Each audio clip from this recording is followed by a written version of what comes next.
Greenland has very many myths and legends.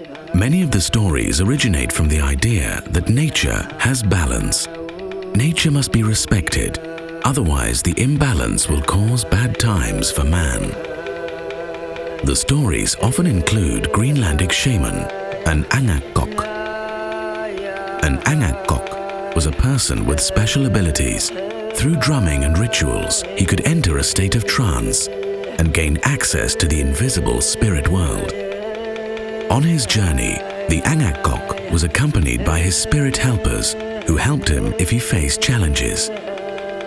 In times of disease or famine, the Angakok traveled to the spirits of nature, the man in the moon or the mother of the sea. These spirits ruled nature, and if they were not happy with the humans' behavior, they turned against them. The Angakok's task was to satisfy the spirits so that the good balance of life could return.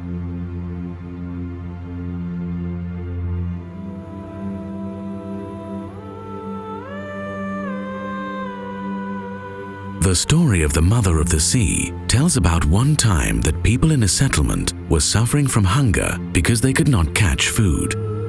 The people turned to their Angakok to solve the problem. The Angakok entered the state of trance and went to the spirit world. Accompanied by his spirit helpers, he journeyed to the house of the Mother of the Sea at the bottom of the ocean.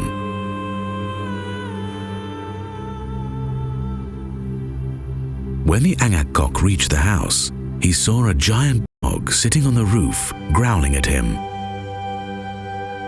Yet the Angakok entered the house.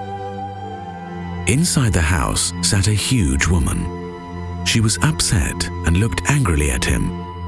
One of the spirit helpers whispered in his ear that he should clean her hair to make her happy again. As he grabbed her hair, she tried to shake him off. But the Angakok held tight. When she got tired, he began to clean her hair. When he had finished cleaning her hair, she was happy and relieved. She said that the greed of man makes the sea dirty, and all the dirt gets stuck in her hair and makes her ugly. When that happens, she holds back all the animals, so people have nothing to eat.